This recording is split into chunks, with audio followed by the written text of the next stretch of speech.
Coogs House.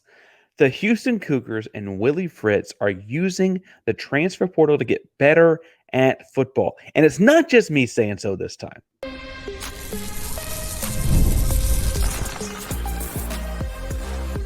You are Locked On Cougs, your daily podcast on the Houston Cougars, part of the Locked On Podcast Network, your team every day. Welcome to Locked On Cougs, the daily podcast about your Houston Cougars. I'm your host, Houston-born teacher and coach, Parker Ainsworth. And whether you're a Houston fan or just a hater who can't stop by, thank you for making Locked On Cougs your first, or in this case, maybe even second listen of the day. We've got 2 episodes out today, so make sure you check them both out. Now, if you want to join the conversation but don't know what to say, tell us in the comments down below or in the comments of whatever you got this podcast. If you could be the ambassador to a different country, where would you be and why? I would pick Fiji. I think it's fairly low stakes. I think it's a pretty nice gig. I do. I really, really do. Nice place to live. Now, today's show is brought to you by FanDuel, America's #1 sports book, and we'll give you a little bit more on that later. But first, today's episode is all about transfer portal guys coming in and the shift in direction with the Houston Cougar football program. So without further ado, we're going to bring on recruiting expert Bryan Smith to explain how these guys are going to change the program. All right, then I am joined here by recruiting expert Bryan Smith. Bryan does a bunch of recruiting stuff across the entire country. Bryan, how are you doing today? Well, I'm on the Cougars podcasts and talking about kids transferring in that I actually know about this time. That is a great start for me, because sometimes you send me these lists and I think you're sending me aliens. But right now, we have a couple guys that I'm quite familiar with. It's a really good player for the Cougars. Peek behind the curtain. As a national guy, Bryan follows a lot of the bigger names, the Power 5 programs. And so when Houston gets a guy coming in from like New Mexico State, Bryan's like, I don't know them guys well. I have to look some stuff up. Now we've got some guys that Bryan knew about before I said their names. He knew they were people before I said their names. Before he looked anything there up. It is. And as a current Auburn resident, right? I got to open up by asking about JD Rhym. JD Rhym is probably the biggest name of the transfers into Houston this transfer cycle. A really strong corner at Auburn. What do you know about his time there with War Eagle in Auburn? Well, it didn't work out, obviously, but before he got there, let's start with that. He's from Valdosta, powerhouse program, recruited by everybody, ends up at Auburn, could have went, Florida State, Florida, whatever he wanted. And everybody thought he was going to be like a multi-year starter. But Auburn's secondary it's the one spot on their roster. I know it's not a loaded team by Auburn standards. They got DBs. They have legit DBs. And guys just get drafted, et cetera. And they got guys coming back. So he bounces. And we never got to see what he could do. But he's 6'1", 180 pounds, looks the part, runs like the guy that you would expect, has the length. So a lot of people that were around the program, I remember asking, they're not necessarily happy, but kids just won't wait. Especially like deep Southern kids, they just will not wait. If they don't start in their second year, they're gone. So he is the great enigma, if you will, because he didn't crack the line. But again, they had guys, you know what I mean? They had juniors and seniors that were really good, have NFL aspirations. So sometimes it works that way in the NFL. Guys that are great in college go there, but it also happens high school to college. Kids, I'm going to play right away. Well, not necessarily. And he took the route to portal. And I think, I'm going to go out on a limb and guess Houston doesn't have a kid this talented at corner. That would be my recollection. I could be wrong, but I'm going to go that route. I think he's really talented. I think he comes in as a day one starter. Zach Etheridge, his defensive back coach, came in from Auburn with the Willie Fritz staff. I'm still working on connecting the dots and how we Fritz know each other. Fritz is a defensive guy. This will be a focal point for sure. As a guy that paid attention to Auburn recently, obviously it didn't work out. They have other talented guys that are older than him, but what had folks in Auburn excited about JD Rhym? What was it that led people to get pumped up about this guy? Just the athleticism. He has the things that you cannot teach, and there is no position in football where that's more important than corner. Either you can turn and flip your hips and run with a guy that knows where he's going, knows where the ball's going, And you got to adjust to it or you can't. It's God-given. Rhym has that. And he's also a kid that has length. If he gets beat, he can still get a PBU. Coaches want players that make plays when they screw up. You know what I mean? Like, if you have to make a play only when your technique is right, you're not a 4 or 5 star recruit. I mean, it's just true. Like, the elite players, like Randy Moss, was not a great route runner. It did not matter. It did not matter. He would round off something, catch it, talk about your grandmother, and then go score. It didn't matter. JD Rhym's not Randy Moss, but the length and the speed and the athleticism, change direction is there. You have to be able to get those kind of kids. And if Houston's going to climb the ladder, obviously they got a long way to go.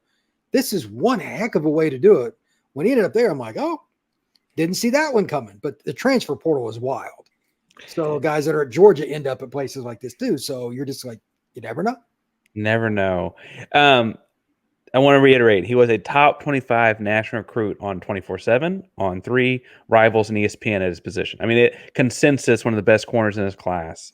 When he first transferred, raised the question like, okay, is this too good to be true? He didn't play much and got asked to redshirt after playing at the start of the season.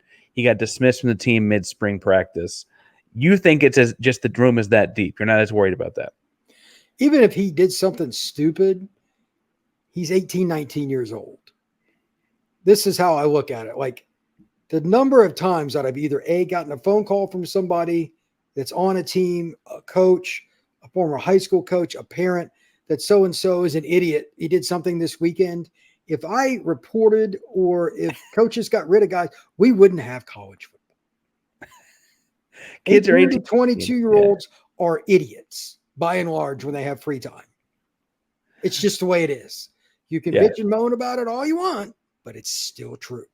I just don't think it's going to matter because, again, the talent is there. And if you're going to give a leash to somebody, you're going to give it to the guy with more talent than everybody else. Houston said, come on down. We'll see what happens. Like, Willie's not going to put up with much. I think it's kind of obvious. He's a little more old school, but this guy's on his second chance now.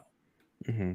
Like, if you want to go play at Valdosta State, make a screw up here. Right. He doesn't want to do that, or else they'd already done it. So I think it's not going to be that big a deal. Sometimes it's actually not necessarily, you don't want kids to do bad things, but if he did get in some kind of trouble, and maybe he did, in a way, it can work to his benefit. If he looks at it like, okay, I got away with this in a sense, I can still make it to the league, just got to do the right things, play the course, and I'll be okay.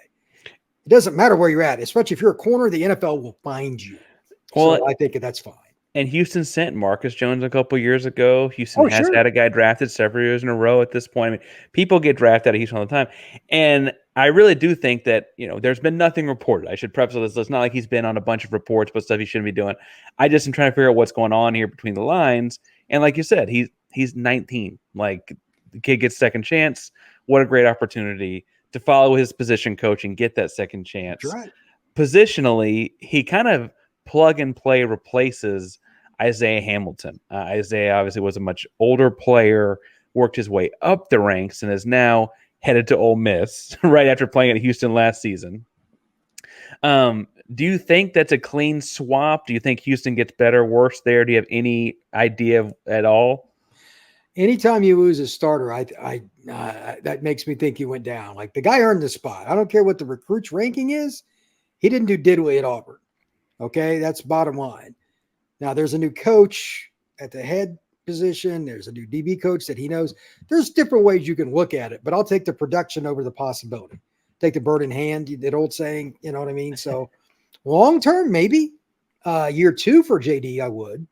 Year 1, like being thrown into the fire. And I know that the Big 12 gets dumped on a lot, but that is a league where everybody scores. Being a corner in the Big 12 means either you've got zero memory or you need a shrink because it's not friendly. Wait till you see Oklahoma State's offense. Wait till you see Utah's offense. Like, there are different styles all over the league, but there's either a dominant O-line or whatever like it there is at Utah. And I know Oklahoma State's going to throw it all over the place. Oh, by the way, they got an elite running back. Go tackle him on a screen. Yeah. So he's still going to have challenges. It's not okay. At Auburn, you played LSU, Alabama, and Georgia last year. Those are not friendly at all. but still it's a challenge in the Big 12, and it's going to be a different one. Can he handle it mentally as an 18, 19-year-old? About to find out. It is winner take all time in the NBA and NHL, and FanDuel is giving you a shot to bring home a big win of your own. Right now, new customers get $150 in bonus bets with any winning $5 bets. $150 on point spreads, money lines, anything you want to put down. Visit FanDuel.com/locked on. Make every playoff shot count. FanDuel, America's #1 sportsbook. Because Houston doesn't have other guys like him. So no, he's going to play. He's going to have to play. Like, if he doesn't start, he'd be the first guy off the bench. So I'd be shocked, but, I'd be shocked if he doesn't start. I want to ask you about another 18, 19-year-old kid in some ways coming home to Houston. And I think that this one is probably the next biggest name as far as the Will Fritz connections here. And that is Christian Brathwaite. He comes in from LSU. I say coming home because originally went to Cy Ranch High School. And he's a linebacker, but he really can play a lot of things. 6'1", 6'2" on some sites, 220-ish, depending on what site you're reading. Highly touted recruit. Another guy could have gone anywhere in the country. What do you remember about his high school recruitment, class of 2023 kid? He had a lot of offers, and he's a Houston area kid, so we hear about those guys. When he committed to LSU, it wasn't a shock. LSU recruits the greater Houston area very well, has for decades. But then last year, Houston, they sent all these kids to LSU all the time, et cetera. A lot of them didn't do very much on that defense. I can assure you that, because I watched LSU's defense, but he didn't play much. And then he ends up with Houston this year. Like, it was bizarre to me because LSU was terrible on defense. They're still terrible. So I know the kid can run. Like, I remember his film. He could play Will. He could play Mike, if he could make the line calls and all that. And he could play outside linebacker too. So why didn't he play? That's my pause. But the film and stuff out of high school, you're like, okay, he can play for anybody. LSU wanted this kid. He wasn't like a throw-in recruit. This is a dude they went after. So his situation is odd to me because it didn't work out, but they're desperate for help. So maybe he just didn't jive with the new coaching staff that came in. I don't know. But I found it surprising that he left. Not that he went home to do it, but LSU is like in a bad spot, to put it mildly, on defense, and he walked out the door. So maybe he just needed some fresh air and some different coaching. Well, and I think all those things could add up to this. And I wonder what his positional versatility is going to bring. New defense coordinator Sheil Wood is coming over from Tulane with Fritz. I was the DC at Army for a year before being the DC at Tulane. Kind of runs it technically has 4 down linemen, but one of them is a stand-up guy. I don't know, and looking at Christian, what position the young man's going to play. I could see like 8 different positions. Is there something that stuck out as like, I think he does that really well or this really well? I think when a kid is young, the more that they go towards the line of scrimmage after the snap of the football, the less complicated it is. I know that's not exactly rocket science, but like I mentioned earlier, physically he could play middle. Middle linebacker is doing calculus, not doing algebra, because you're setting up everybody else. Brian, I teach history. I'm playing defensive tackle. Okay, well, here's a simple guy in the middle. Okay, that's fine, but he's got to line you up. Yeah. Then he's got to make sure when they do a shift that the outside linebacker is in the proper position to hold the edge. Like, freshmen and sophomores aren't going to do that. So it's either going to be the overhang position, Will, or the other thing they can do, and this is almost a lock, whatever package or packages that Houston uses, nickel, dime, or any kind of long yardage, they might run a 3-3 stack. Everybody runs multiple defenses anymore. There's no 4-3-3-4. Right. It's everybody runs multiple because you're going up against teams that'll run 12 personnel but go 5 wide. It's impossible to project what teams are going to do anymore. That's where a kid like Brathwaite is just incredibly versatile. You could put him on the edge and make him a blitz if it's 3rd and 8. Just put him in a 7 technique out wide. Occasionally, you might fire zone blitz with him, have a guy on like the nickel blitzes and he drops into the flat. Do some basic things like that, and that's how he gets on the field. Year 2, meaning his not the 24 but the 25 season, you would see more likely, okay, our defense is set. We know what we're doing. Here's your main position. We'll play you some nickel and stuff, but on 1st and 10, you're a will or whatever it is. Right. Because of his versatility, they'll probably play him where they just have a hole. If somebody got hurt or if they lose a guy after this year that ended up being really good, okay, somebody's got to play it. You're good enough to do it, and we don't have anybody else, so you're playing that. That's my guess. But a year in the system to play Mike is probably best. He's 215, 220, and he might be 230 in that time, and then he can be your middle linebacker or something like that.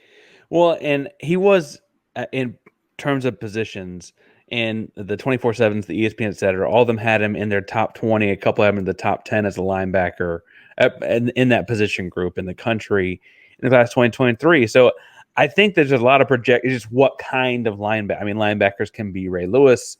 They can be DeMarcus Ware, right? Like, there's a lot of big difference between. Yeah, linebacker's wild. It is. What the position means, really. For what it's worth, he played in a handful of games last year at LSU before redshirting because you get the little window or whatever. And it looks like he played a lot of special teams, didn't log a whole lot of tackles, but was on the field, I guess, for that. Just a fascinating, I guess he's listed like 6'2". He's really long. I was surprised to see him just at 6'2". And again, he's a kid coming home. Another kid coming home that is not as big or long, but has a lot more experience than either one of the two guys we've talked about, is Bryan Massey. Now, Bryan didn't necessarily spark as a national recruiting guy, maybe your expertise at a high school, right? He was some people had a 2-star, some people had a 3-star kid at Katy High in Katy, Texas. But Bryan's a safety and is 3-year letterman, was a senior last year at SMU. Is going to get to play his COVID season, his grad season at Houston, coming back home. Also playing that I-45 rivalry in a lot of ways. After proposing his name to you, said I didn't know about this kid, but you had a little bit of stuff to say off here. What sticks out about Bryan coming to Houston, Bryan Massey? Well, he's a kid with a ton of experience. Played 4 years. He had 40 tackles as a junior, at 30 last year. Has a little bit of size. I mean, worst case scenario, he's a role player for you, but I'd imagine he'd push for a starting job. Houston's not exactly deep, and this is a kid that has a lot of experience. So I think it's kind of good. This is the kind of kid that Houston needs to land. I mean, he's got ties to the state and all that, but they need experienced players that knows what it's like to wrap up a Division I running back, and it's no big deal. I mean, we're excited about JD Rhym, but he hasn't done diddly. He just has physical tools. It's just speculation. Massie has put people on their butts. He's done it for several years. I don't care what his recruiting ranking was.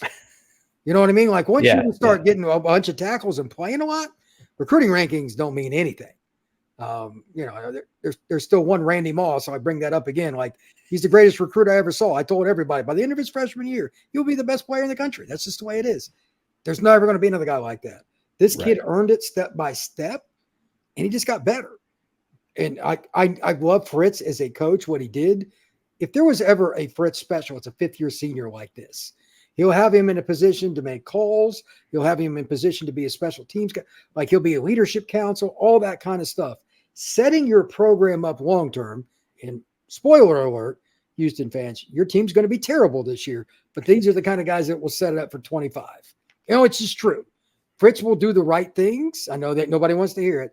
They're not going to be good, but having guys like this will make it at least competitive in a lot of games. They will be in more games, probably lose still a lot of them, but they'll be in a lot of games that they wouldn't because they have guys on the back end, ton of experience playing safety. How many times did the ball go over Houston DB's heads the last couple of years? A lot. Having an experienced guy like this is going to help. So, I think it's a big pickup. Well, and I doubt he gets involved in the return game at Houston this year. But I should point out he was All-American Athletic Conference returner as a sophomore. He hadn't returned, it doesn't look like a whole lot since then. And frankly, that's typically something you see younger guys get on the field with, right? And he was a younger guy at the time. But he's got that in his back pocket too. So, who knows? All right, now Brian and I are getting a little feisty, a little competitive. I think we disagree on how good Houston can be next year, but that's the fun, the competition. People go play it out on the field, and I'm competitive, you're competitive. Let's go play things like Monopoly Go together. I know you think I've already talked about this a lot, but I'm telling you, it's like the most fun, a competitive game you can play on your mobile device right now. Monopoly Go, you can team with friends for time tournaments where you work together to build up each other's boards. The more you win together, the more awesome prizes you unlock, like unique stickers and different playing pieces and hilarious emojis you can like trash talk with each other with. Plus, Monopoly Go feels like new and exciting things every day with constantly changing tournaments and challenges. A ton include their own unique mini games like digging for treasure, robot pachinko, or more. There's all kinds of new timed events that help you win big, like massive multipliers, rent frenzies, etc.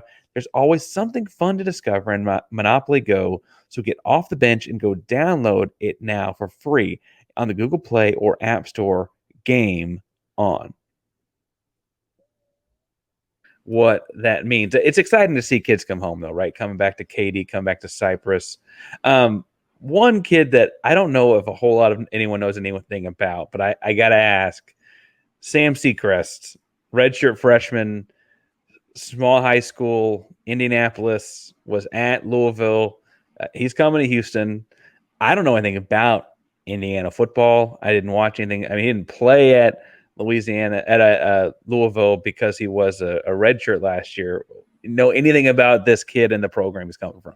I'm originally from Indiana, so I know Ron Colley High School well. It's a Catholic school, and look, point blank, that's a program that always has kids. They usually have linemen. He's got length. His high school film was pretty decent. He might be able to play tackle, but if not, he can play guard. And you just can't teach the natural size and length. I have no idea why it didn't work out at Louisville. No clue. He was a pretty good recruit, had several offers in the Power 5. Houston should be happy to have it. Linemen take longer, so if they don't play as a freshman, that's 5 stars oftentimes don't play as freshmen, as linemen. It's year 3 that you start looking at it. So if you can get 6'6" kids that are 280 and above to come to your program, thumbs up. That's just how I look at it.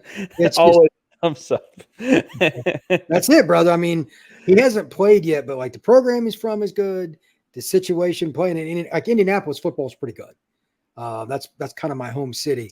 The state's not good overall, but like Indy's got players, and he was one of the better players in the state of Indiana. So, yeah, that's a win for Houston. If you can get guys like that, you always want to take them. Well, and I imagine that's all Big Ten recruit country, so I didn't mean that as a slight to the air. I just want to think about it, right? I want to wrap this by talking. I mean, Houston got another couple of talented kids from Tulsa that play receiver, and Marquis Shoulders and Devin Williams. I've talked about them before. I don't know that you need to go on and on, but you mentioned earlier that this could be a bit of a reset year, right? Taking a step, backing up to take a different angle going forward. All those different metaphors about taking a step back to take 2 steps forward or whatever, right? The over-under on FanDuel, I got the hat on right now. FanDuel, it said, I think, 4.5 wins. Challenging non-conference schedule, Oklahoma and UNLV on it. The Big 12's tough this year. You get Utah, you get BYU. I mean, it's not an easy slate. When you say taking a step back, how far back are we taking a step before moving forward? Because we both agree that in the long term, Fritz is the right guy. I'm all in on Fritz. But as much as I'm all in on Fritz, I'm all in on the Cougars stinking this year because it's year 1 of a system. It's just a year 1 of a system. I'll put it to you like this. The first year that Urban Meyer was a head coach, he took the Bowling Green job. I knew him when he was at Notre Dame. I surprised him one day and went to practice, okay? And when he got there, I don't remember who the prior coach was at Bowling Green. Probably nobody I'd even know anyway. I'm standing over to the side talking to him. And like kids are coming off the field. It's sleeting, raining, whatever. It's March in Northern Ohio. It was awful anyway. He's like, this kid's going to be gone. This kid won't go to class. This kid's a piece of, this kid's got a chance to go. And he knew that the purge was coming. He got rid of like over 20 guys. By the second half of the first season, you started to see the wheels in motion, but he had a really good quarterback that could make plays and made up for a lot. If he hadn't had that kid, they wouldn't even went 500. But he knew the long-term vision. The next year, they went like 9-2 or something like that, 9-3. Fritz is in a similar situation. I'm not saying he's got the same kind of quarterback. His quarterback ended up being like all conference his first year. Got lucky, had the right guy. But you got to go through that. And Fritz is doing that now, but he's also got the portal. There's a chance that the 4.5 is too low. If some of the guys like from Tulsa hit, the kid from SMU hits, they're going to be in 4 or 5 games that are 10 points or less in the fourth quarter. Can the quarterback for Houston make a play? Can they get a pick six? Fritz will and his staff will get that. The problem is still you're in year one, which means there's going to be some snapping, like the ball's going to go over the punter's head. You're going to have a drop pass in the end zone. It's going to happen. It's going to happen. I don't care the program. Like the first year that like Lou Holtz, the first year at Notre Dame, they were 5-6. 2 years later, they won a national title against the toughest schedule in the country. Sometimes it's ugly, and there's all kinds of scenarios like that. Urban's first year at Florida, people were mad. They won the national title the next year. Well, and you mentioned the second half of the season, guys settling in. That's right. That second half is tough because you got Kansas coming here. I think Jalen Daniels is as good as it gets. He is exciting. There's no question. Hosting Utah, I think they might make some noise and win the conference. Really I think Kansas State, the team that's going to compete with them, that's the team you got after that. At Arizona, hosting Baylor, at BYU. I mean, this is just really difficult for first year. They'll win one of those games, and there'll be another one of those games you think they got a chance to get beat by 25. It will be like that's just the nature of it. When Tressel took over the Ohio State job, they barely went over 500, but beat Michigan at the end of the year. Right. You know what I mean? It's just like, what is going on? You can't predict first year things. It's really hard. And whether it's, you found the guys that have bought in at that point, or guys understand the scheme a little bit better by that point, or whatever the deal. They're just something moving. I'm just also worried that I look at that schedule like that's a tough stretch. Like it's a tough back and forth. It's tough. I do think that Fritz is the right guy, got the right decisions. I do think they've got some talented kids coming in. And it's just going to be interesting to see how it all pairs together. Because like you said, Bryan Massey, he's getting a graduate degree, put one on for the hometown. That's 1 year, right? Like at what point does that only end up adding up to 1 year in the bigger picture here? It's an exciting time to be Houston Cougars. Lots of changes happening, but it's an exciting time in college football recruiting because recruiting has become a year-round business, both at the high school and now college level with the transfer portal. Brian, you're doing work on it all the time, looking at recruits all over the country, Power 5, Power 4, everywhere. Where can people find you and all the stuff you're doing? It's a little bit of everywhere, but the easiest way is just at FBScout_Florida on X, not formerly Twitter. We're in what I would like to call the lull right now.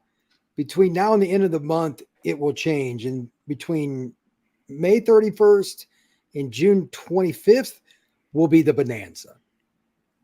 The recruiting bonanza. All these kids are going to commit. That's when all the visits are going to take place. I will be angry every day because I can't keep up with all the commitments. That will be my life. But it is what it is. So it's just like just hit refresh. Don't burn out the button. Get a second computer to back it up and do the best you can. Well, and hopefully we get some big time 2025s coming to Houston. Maybe some kids stay home. Then we talk about those kids as well. Maybe 26s. Anyway. You don't look as confident. You're not as confident as I am.